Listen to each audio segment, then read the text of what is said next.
তুমি কি হওয়ার ইচ্ছা আছে তোমার? আমার ডাক্তার হওয়ার সমস্যা। ডাক্তার? ডাক্তার হইয়া যারা গরিব তারাকে কি চিকিৎসা করবা। রবিউলের আশা দেখছেন? এগুলো বিক্রি করে ঝিনুকের মালা। এটা হচ্ছে রবিউলের পেশা। এই পেশাটা কি কখনো কেউ ছোট করে দেখবেন না, আমার কথা হচ্ছে এইটুকু। তোমার মা বাবা কয়জন? আমার মা বাবা 3 জন আছে। মা বাবা 3 জন?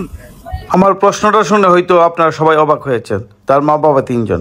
তো কেন এই কথাটি বলেছি বিস্তারিত যখন দেখবেন তখন হয়তো বুঝে যাবেন।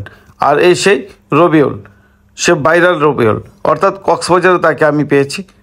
এই রবিউলের সঙ্গে কক্সবাজারের সন্ধ্যাটুকু কাটাবো, আর এটা সাগর পারে। রবিউলের গান শুনবো, রবিউলের সঙ্গে মজার মজার কথা শুনবো। আমার ভালো লাগে না শহরে, ইট পাথরের নগরে, তাই তো এলাম সাগরে, তাই তো এলাম সাগরে। এই সাগর পারে আইসাই আমার মাতাল মাতাল লাগে, এই রূপ দেখিয়া আমার স্কিন জড়াই চুকের পলকে জরে, পাতাম যদি তাই চাইতাম। পর্বটি দেখার আগে নিশ্চয়ই আপনাদেরকে অনুরোধ করব, আপনারা আমার চ্যানেল নতুন হয়ে থাকে তাহলে অবশ্যই সাবস্ক্রাইব অথবা ফলো বাটনে চাপ দিবেন, তাহলে হয়তো পরবর্তী ভিডিও নিশ্চয়ই পাবেন। না শহরে, ইট পাথরের নগরে, তাই তো এলাম সাগরে, তাই তো এলাম সাগরে, তাই তো এলাম সাগরে, তাই তো এলাম সাগরে। চমৎকার! তোমার নাম কি বলো? আমার নাম হচ্ছে মোহাম্মদ রবিউল। মোহাম্মদ রবিউল? জি। টিকটক করো? হ্যাঁ, রবিউল কিন্তু টিকটকার। এই সাগর পাড়ে এসে এই পিচ্ছি রবিউলকে পেয়েছি। রবিউল হলো টিকটকার, সে চমৎকার একটা গান গেয়েছে। তার কাছ থেকে আরেকটি গান শুনবো, চলুন আরেকটি গান শুনি। রবিউল আরেকটা গান গাবে, কোন গান? মধু হই হই। গাও। মধু হই হই আরে বিষাবাইলা, মধু হই হই আরে বিষাবাইলা, অনাহারণে ভালোবাসার দান দিলা, সুখের বদল আরে দুঃখ দিলা, সুখের বদল আরে দুঃখ দিলা, অনাহারণে ভালোবাসার দান দিলা। তুমি এই গানটার মানে বুঝো রবিউল? কি গানটা বলো তো? এটা হচ্ছে মধু হই হই, এটা সবাই শুনে, তারা ভালো লাগে, কেউ শুনতে চায় না, আরো সবাই শুনতে চায়, তারা ভালো লাগে। মধু হই হই বিষ বিষ খাওয়াই। খাওয়াইলো, কথাটার মানেটা কি? এটা হচ্ছে আমি মরে আছি তোমার জন্য, আমি বাঁচতে চাই না তোমার জন্য। এটা এটা নাকি মধু কয়ে কয়ে আমার বিষ খাওয়াইলা, এটা? এটা তো গান। এই রবিউল গানের মানেটা বুঝুক বা না বুঝুক, কিন্তু সুর তালটা মোটামুটি ধরার একটু চেষ্টা করছে। আর কোন গান পারো রবিউল? হ্যাঁ। আর কি পারো? সাদা সাদা কালা কালা, সাদা সাদা কালা কালা, রং জমেছে সাদা কালা, তুমি বন্ধু মন বাগেলা বসন্ত কালে, তুমি বন্ধু কালা পাখি আমি জানো কি, বসন্ত কালে তোমায় বলতে পারিনি রে বন্ধু, বলতে পারিনি। সাদা সাদা কালা কালা, রং জমেছে সাদা কালা, তুমি বন্ধু মন বাগেলা বসন্ত কালে, তুমি বন্ধু কালা পাখি আমি জানো কি, বসন্ত কালে তোমায় বলতে পারিনি রে বন্ধু, বলতে পারিনি। সাদা সাদা কালা কালা, রং জমেছে সাদা কালা, তুমি বন্ধু মন বাগেলা বসন্ত কালে, তুমি বন্ধু সাদা কালা আমি জানো কি, বসন্ত কালে তোমায় বলতে পারিনি রে বন্ধু, বলতে পারিনি। তবে রবিউলের গান বুঝুক বা না বুঝুক, আমি প্রথমে যেটা বলেছিলাম সে একটু ধরার চেষ্টা করে। রবিউল তোমার বয়স কত? আমার বয়স হচ্ছে 12। 12 বছর? জি। তোমার বাড়ি কোনখানে? আমার বাড়ি হচ্ছে দরিয়ানগর বচ্চারা। এটা কোন জায়গায়? এটা হচ্ছে ওই যে কালাতুরে এখানে। কালাতুরে এখানে? হ্যাঁ। এখান থেকে কত দূরে? এই যে আধা ঘন্টা লাগবে এখান থেকে কালাতুরে যেতে। আধা ঘন্টা লাগবে? হ্যাঁ। তোমার মা বাবা কয়জন? আমার মা বাবা 3 জন আছে। মা বাবা 3 জন? 2টা মা। 2টা মা? আমি তো ঠিকই বলেছি তাইলে। 2টা মা, বাবা 1 জন। 2 মা একসাথে আছে? তুমি কি প্রথম মার করেন না ছোট মার করে? প্রথম মার্ক ছোট। এরপরে ছোট। আচ্ছা যাই হোক, তোমার বাবা তোমাকে দেখভাল করে? আমার আব্বু দেয় না, আমার আম্মুকে, ওই যে বড়টাকে দেয়।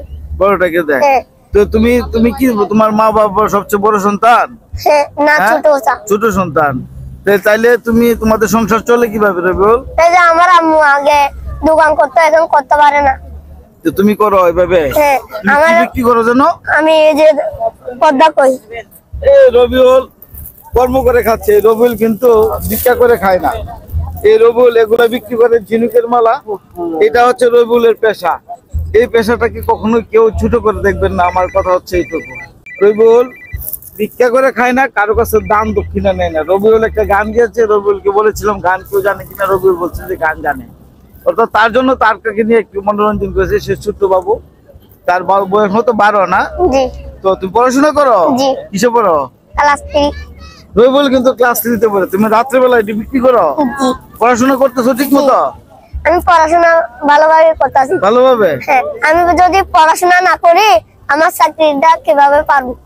ভেরি গুড রবিউল, তোমার কথা খুব ভালো লাগলো। তবে তুমি তুমি তুমি কি হওয়ার ইচ্ছা আছে তোমার? আমার ডাক্তার হওয়ার সমস্যা। ডাক্তার? হ্যাঁ, ডাক্তার হইয়া যারা গরিব তারাকে কি চিকিৎসা করবা, ভালোভাবে। চিকিৎসা করবা।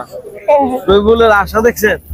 যারা গরিব তাদেরকে সে চিকিৎসা করবে। সে কারিগরি এগুলো বানাবে না। সে তার মনোবাসনা বুঝতে পেরেছেন। আল্লাহ জানি না তার মনোবাসনা পূর্ণ করবে কিনা। এই রবিউল যদি বড় হইতে পারে, সে এখন মাত্র ক্লাস 3-তে পড়ে, সে যদি তার দিন দিন তার উন্নতি করতে পারে, তাহলে হয়তো তার ভবিষ্যৎ উজ্জ্বল হতে হবে। তবে তুমি যেভাবে রুজি রোজগার করতেছো, এই রুজি দিয়ে কি তোমার ভবিষ্যৎ চলবে বলে মনে করো, নাকি কারো সাহায্য দরকার হবে তোমার? আমার কারো সাহায্য দরকার। আমার আম্মু ওই যে যারে একটুকু সাহায্য করবো, আমার আম্মুকেও একটুকু দেব, সমান সমান হয়ে। সমাজ সম্বন্ধে বা। এর মানে তোমার ইচ্ছা হচ্ছে কেউ যদি তোমাকে সাহায্য করার এগিয়ে আসে, তাহলে তুমি তাকে তার কাছ থেকে নিবা, আর নয়তো তুমি নিজে নিজে ইনকাম করে তুমি পড়াশোনা চালাইবা। জি। তো তুমি কত টাকা পর্যন্ত দৈনিক রুজি করতে পারো? আমি 1000 টাকা কামাইতে পারি, 600 টাকা, 700 টাকা, 800 টাকা, 900 টাকা এরকম করে কামাই। এই টাকা নিয়ে তুমি কি করো? আম্মুকে দিই, আম্মু এগুলো আমার জন্য জমা করে। জমা করে? হ্যাঁ, আমার একটা বেশি কষ্ট হয় যে আমি টাকা আছে আমার, আমি এগুলো কষ্ট দিয়ে আমার আশা আছে। আচ্ছা, তোমার এই টাকাগুলা এগুলা বানাই কে? এগুলা আমার আম্মু। তোমার আম্মু বানায় দেয়? তোমার মানে তোমার আম্মু আর তুমি মিলে ব্যবসাটা করো? জি। তুমি সব তোমার আম্মুর কাছে তো, ওইটা দিয়ে তোমার সংসার চলে? জি। যে রবিউলের এই সংসারটা আসলে এই বিক্রির উপরে চলে। যদি কেউ তার জন্য এগিয়ে আসতে পারে, তার ইচ্ছা মনোবাসনা কিন্তু সে কিন্তু স্পষ্ট বলেছে, সে কিন্তু ডাক্তার হইতে চায়। ডাক্তার হতে এই ছেলে বয়সের ইচ্ছা, আল্লাহ পাক জানি না কখন তার আশা কবুল করবে। এমনটি আশা রেখে বিদায় নিচ্ছি। তুমি রবিউল, তুমি ভালো থাকবা। জি। তোমাকে আমি একটা বকশিস দিতে চাই, তুমি নিবা? হ্যাঁ? দিলে দেন, আমার খুশি করে দেন। আচ্ছা, রবিউলটা একটা বকশিস দিয়ে দিই। তোমার পড়াশোনার কাজে লাগবে এটা, না? জি। আচ্ছা রবিউল রে, আমি খুব বেশি দিতে পারছি না। রবিউল নাও, তোমাকে আমি এই টাকাটা দিলাম। Thank you. হ্যাঁ, থ্যাংক ইউ। তুমি যাও। তুমি খুশি হয়েছো? জি। যাও। রবিউলকে আমি কত দিয়েছি সেটা রবিউল বলবা? জি, আমি বলি। কত চিনো আমাকে টাকা? আমার মামায়ে, আমার একটা বাবা মামায়ে আমাকে 500 টাকা দিছে। এই 500 টাকা দিয়ে তুমি পড়াশোনার আমার খাতা কলম এগুলা কিনবা, ঠিক জি। আছে? অন্য কোনো কাজে ব্যয় করবো না, আর এটা ইনকাম করে রবিউল। তো ধন্যবাদ রবিউল, যাও তুমি তোমার ব্যবসার কাজে যাও, অন্য কোনো কাজে ব্যবসা করো। এই রবিউলকে যদি অন্যরা কেউ সাহায্য সহযোগিতা করতে চান, রবিউল কক্সবাজারে থাকে, কক্সবাজার সমুদ্র সৈকত তাকে পাবেন। সে ঝিনুকের মালা বিক্রি করে। রবিউলের বয়স 12, হয়তো আবার যখন আসবো তখন তাকে আমি পাবো কিনা জানি না। তবে কক্সবাজারে বাংলাদেশের মানুষ সবাই আসে বারবার। রবিউল, তোমার সাথে দেখা হোক না হোক, তুমি ভালো থাকো, যাও যাও, আরো গানটাকে ভালো করে চালিয়ে যাবা। জি। Thank you. রবিউলের কাছ থেকে এখানে বিদায় নিচ্ছি, যাও তুমি কাজ করো।